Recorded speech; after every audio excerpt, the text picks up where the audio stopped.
Back, and welcome to another episode of The Pursuit. We're at Cradle Gym today and we're training push. It's been a while since we've done a push session on my channel. Obviously with the shoulder and stuff, we're still working with it. So I'll show you what we're doing right now, how things are going, and take you through the session. So let's go. Okay, we're warming up with some iso press outs. So what I'm doing is, we've done this one before, haven't we? Yeah. Well, basically, lower all the way, press up a bit, hold the 5-second isometric, and then press through. That's just a warming up drill. Get the tendons ready, get the muscles ready, and then we're gonna develop that into the first exercise, which is gonna be a dumbbell chest press. Slight incline now, I'm doing it flat, because flat does challenge the specific tendon that I'm struggling with, or hopefully not struggling with anymore, but it challenges that one more versus incline. So that's what we're doing right now. I think it's about doing.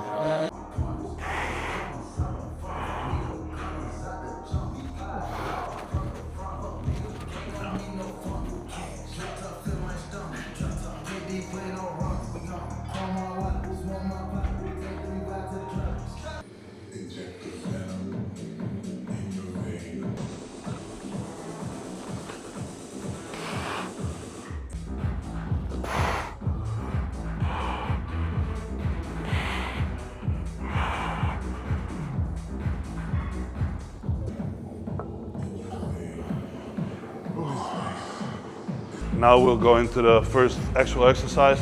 There's going to be a 15-degree incline dumbbell press. So whilst you have this injury, are you training till failure or?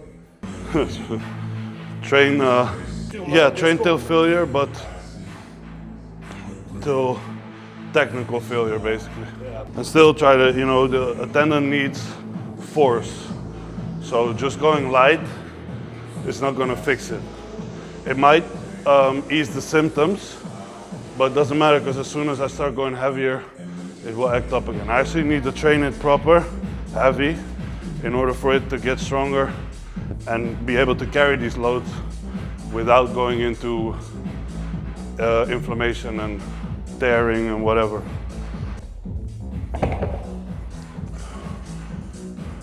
So this is going to be a warming up set usually. Shooting for 10 reps, nothing more. If I get 10, I go up, and that's the way I keep going.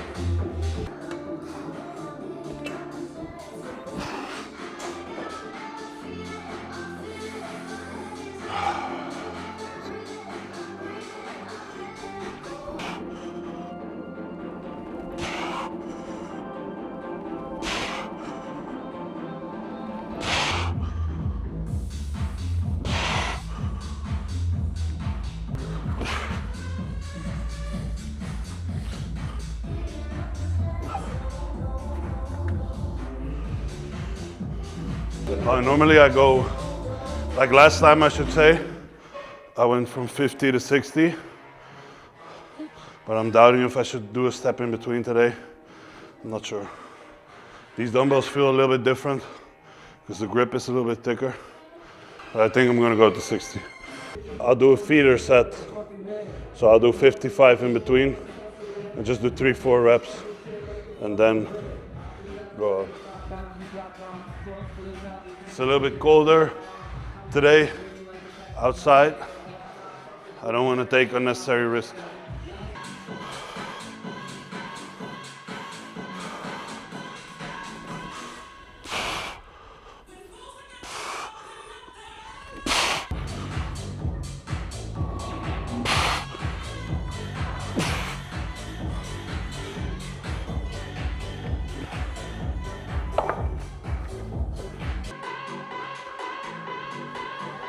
What I'm trying to think about when I'm doing this, as I'm lowering, I think widen up the chest, and that's to make sure I'm not gonna go here. I'm gonna stay wide and lower wide, big stretch. And then from here, actually try to make sure I take the outsides of the dumbbell onto the outsides of my chest That's just a reference point for me to know I'm at equal depth. And from there, I'm not thinking about pushing them upwards. I'm thinking about pulling my arm across. So pulling my upper arm across with the dumbbells. That's what I'm cueing myself here. I don't know if you're gonna hear this because of copyright, but this song was one of the songs when I started training, and I used to travel by the metro in Amsterdam. I'd have this song playing in my head on my way to the gym. I get myself all hyped up. If you looked at my previous video, that's the enjoyment I was talking about. Just going to the gym fully hyped about my deadlift, what I'm gonna do. I miss that. I really do. I'll try to get it back.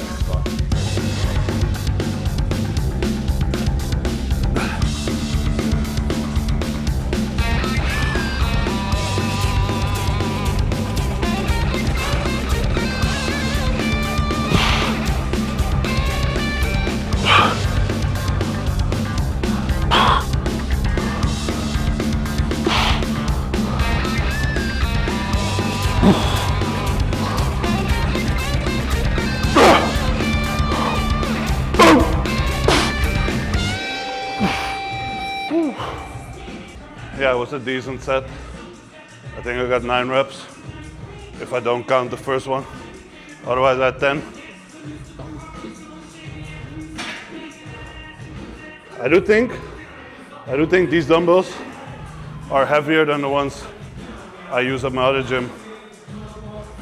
Because there I did 60s and I could do 10. Well, 11 if you count the extra one. And here I did 9 and 10 if you count the first one. I never count the first rep with presses. Pre-workout I had 50 grams of cyclic dextrin, 20 grams of whey, 5 grams of creatine. In here, there's 15 grams of essential amino acids and 20 grams of cyclic dextrin. That's the intra. If you want to know the full day of eating, watch the previous video. Because I didn't have a whole lot of carbs before this. Build up some capacity, endurance in that tendon. Like being able to handle this load, but also being able to handle higher load for longer durations. And so more sets before it starts giving in, ideally.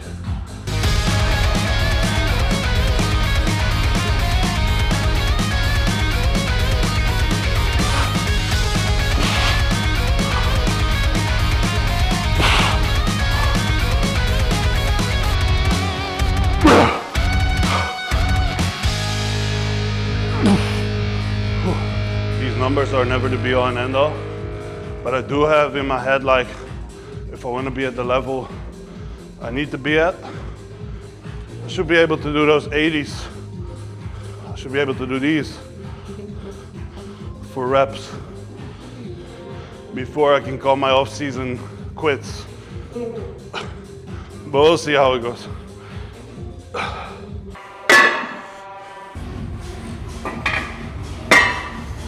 Okay, next up is a lying flat machine press. This one has been my, how to say it? Sticky point with rehab. As in, like, those dumbbell presses are pain-free. This one is still, especially during the eccentric part, can cause a sting, and if it does, I need to stop. So I'm not allowed to train through that.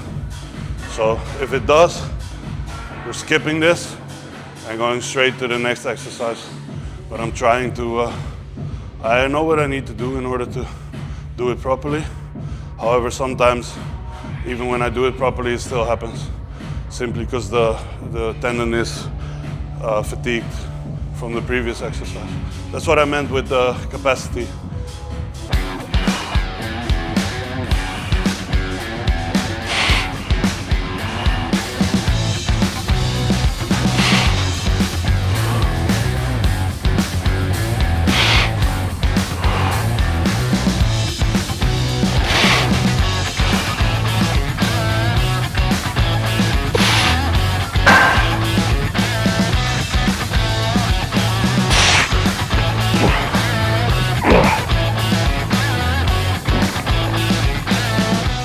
That was okay. I'd call that a working set actually.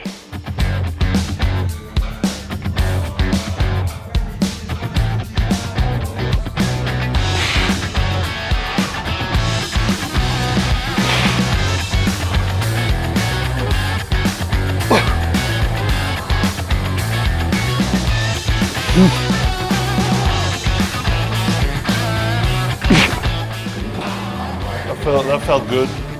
I'll do another one.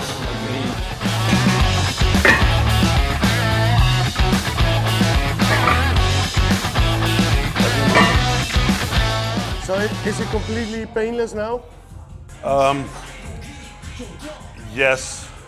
I mean, the shoulder is not quiet, but there's no heavy stings. That's my stop sign. A heavy sting is the stop sign. Low grade heaviness feeling in there is actually the tendon being worked and is what I should be doing. So there's a cutoff there, pain or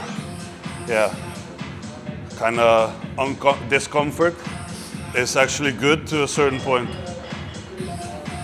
Soon like a heavy sting is very noticeable. It's like it shoots in and it's like, and then I know, okay, now I need to stop.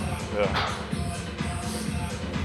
Let's hope let's hope I don't get it. It's a risky, this was a risky move. So I'm gonna try to focus.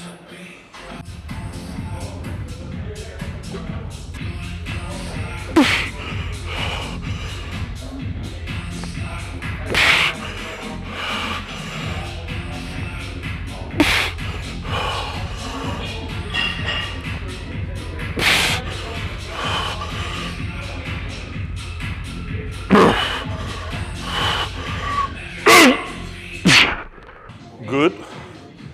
Good. How'd it look? Good. Okay.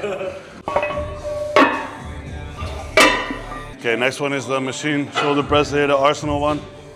I really like this one as it's very adjustable from the seat and the height of the arms. And we just did 2 chest presses. Now we're doing a shoulder press. So this is like a full push, chest, delts, and triceps later on. It's just warming up now.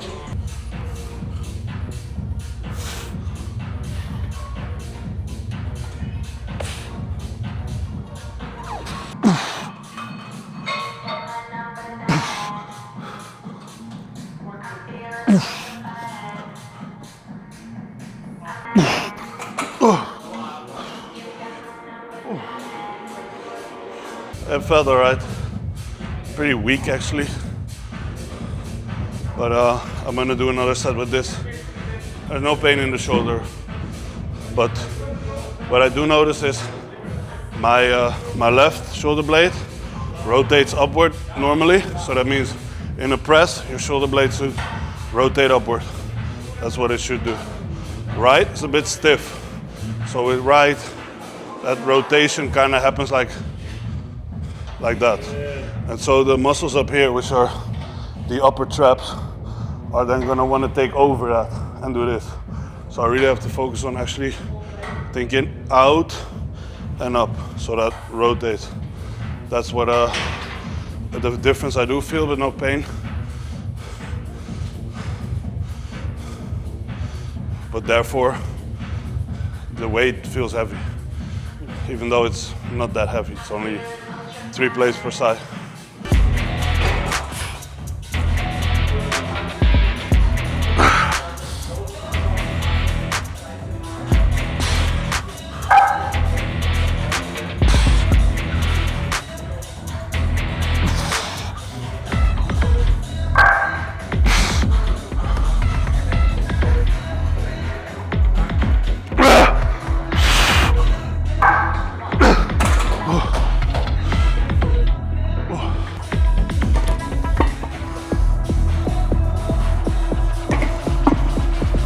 Some people, they don't do shoulder presses because they like, with all the chest presses you do, you train your front delts enough.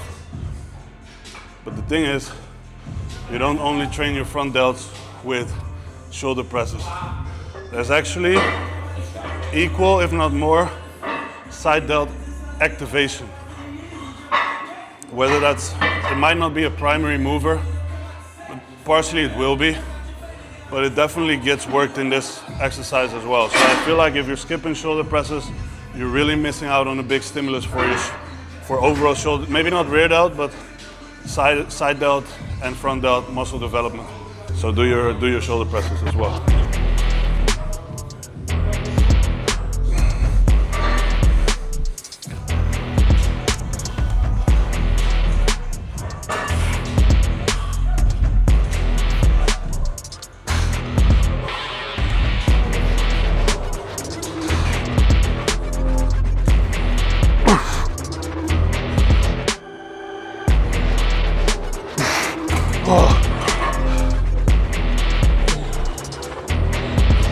We've done the pressing work now, so the dumbbell press, the flat chest press, the shoulder press.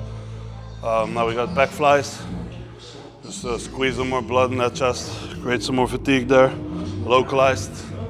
Also, this is another sort of therapeutic exercise for me, as it really, one of the main reasons why the shoulder has been compromised is because the pack failed to work, and so the shoulder started to take more and more of the load. So obviously doing pack isolation work, creating a stronger contraction in that right pack is also going to help with the pressing patterns again. So it helps each other as long as I'm doing the right doses of it, so not too much, but enough, and keep that consistent. The problem is, and that's also why I've been falling back so many times, is the kind of doing enough to get the tendon to be stronger and doing too much are very close to each other.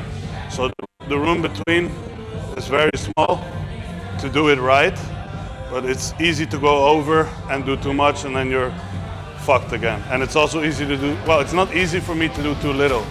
I'm more so inclined to do too much, so, as you may have seen.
All right, up next is the side delt from Max Pump here, the side delt machine. This one, I like this one because it provides tension here. Most of these machines only start to provide tension somewhere here, but this one is full range of motion, tension. I like it. Very smooth.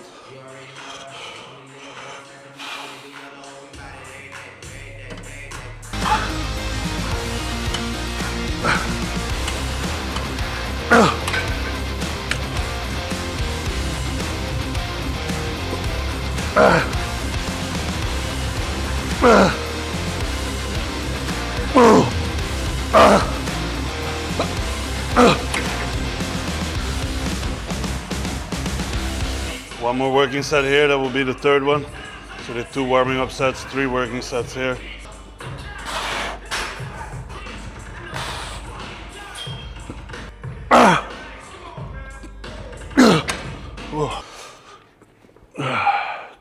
Triceps. Okay, for triceps we're gonna do some dumbbell skull crushers. It's actually one of my favorites for tricep.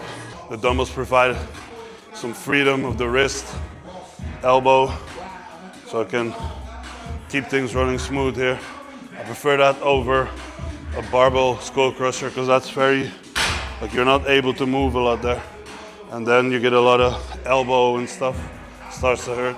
I did barbell skull crushers for years, but that was when I was still young.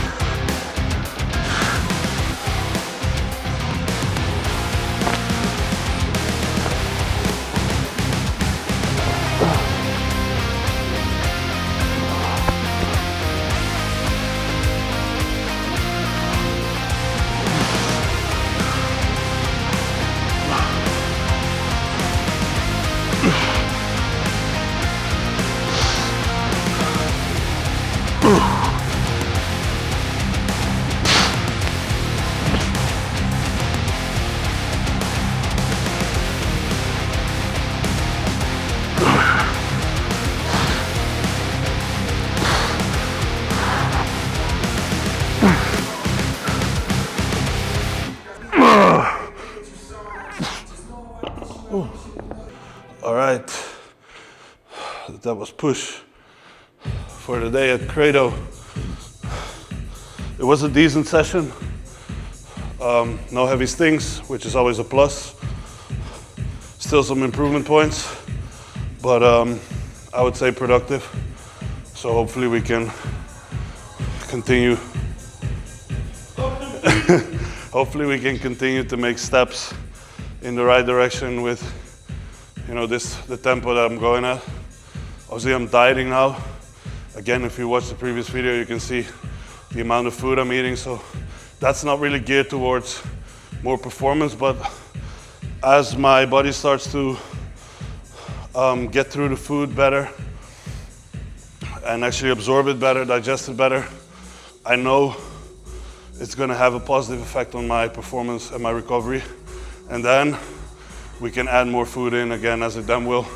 It will work for us, not against us. That's what we're working towards. Like I said, then I gotta work my way up to these boys before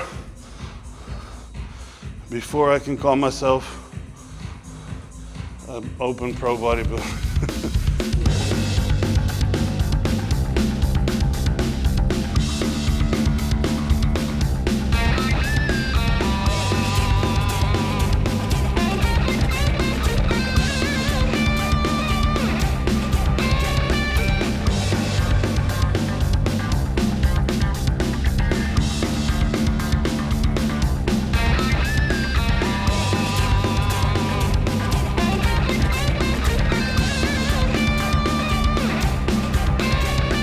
All right, finished the session, did some posing, so you can see the current state of affairs. It's not that pretty, but it is what it is. Post-workout now, 30 grams of whey, and then later we have, in the car, we'll have 50 grams of cyclic dextrin, 15 grams of aminos, and 5 grams of creatine. That's 15 minutes after this shake. And then that's a wrap for today. So thank you for watching.